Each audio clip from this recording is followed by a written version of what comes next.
Let's be clear, autism is permanent and significant. The language mild or moderate has no clinical definition. Previously, the NDIS has stated that autistic children who fall in the level 2 or 3 category of support when diagnosed are eligible for the scheme on the basis that they require either substantial or very substantial support. Can the Minister explain what was meant by mild or moderate autism and confirm whether it's the government's intention to remove children with a diagnosis level of 1 or 2 autism? Thank you, Senator Steele-John. Thanks very much, Senator Steele-John, and thank you, President.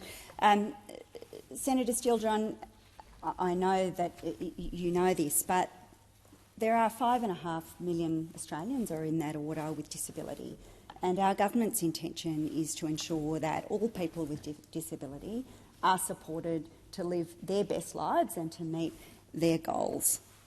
Some of those people, as you also know, are supported by the NDIS, and it is a critical, life-changing, incredibly important piece of Australia's social architecture, and one that our government is very proud of.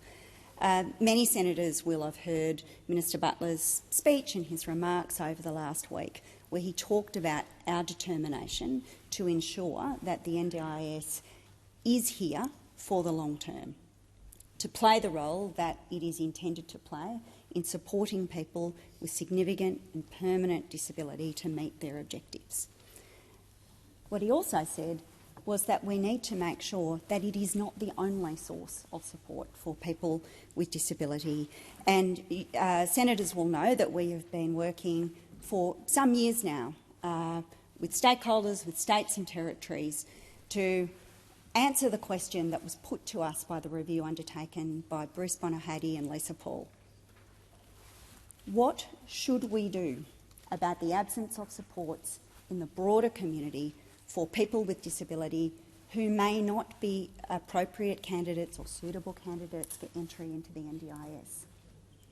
That's the question the government is seeking to answer, senators. And Minister Butler made an important contribution last week about that exact issue. Senator, we know that people with autism, autistic people, have... thank you, Minister. The time for answering has expired. Senator Steele-John, first supplementary. Thank you, President. The NDIS provides autistic children with therapies and other supports that have transformed their lives. Their access to supports cannot go backwards because of Labor penny pinching. Minister, can you please assure people with autistic kids and autistic people across the country that they will be able to access appropriate supports, including speech pathology, occupational therapy and psychosocial therapy, with no out-of-pocket costs under the new programme? Thank you, Senator Steele-John. Minister McAllister. Thanks, President, and thank you, Senator Steele-John, for the supplementary question. Senator, evidence-based, best practice, early interventions can support children with autism and also children experiencing developmental delay, and it can help them and their families and their carers better understand and respond to their child's needs. As the review of the NDIS indicated, it is not always the case that the best way to deliver supports of that kind is through the NDIS, through packages of individualised supports. That review pointed to the opportunities before us to find easier pathways and more appropriate pathways for families to obtain that support. And that is what this government seeks to do. It's a conversation we've been having with stakeholders. We, of course, that many people contributed to the Bonahady and Paul review. Many people have contributed to the consultation. Thank you, Minister. The time for answering has expired. Senator Steele-John, second supplementary. Thank you, President. The Minister has said, Minister Butler, that after the Thriving Kids programme is operational, there will be access changes made to the NDIS so that children with what the government described as mild to moderate autism will no longer be accepted into the NDIS. Can the Minister please confirm that there will be no changes made to eligibility for autistic adults? Thank you, Senator Steele-John. Minister McAllister.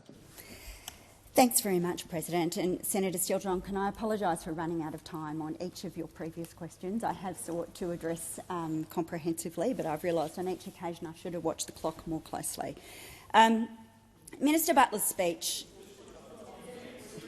Minister Butler's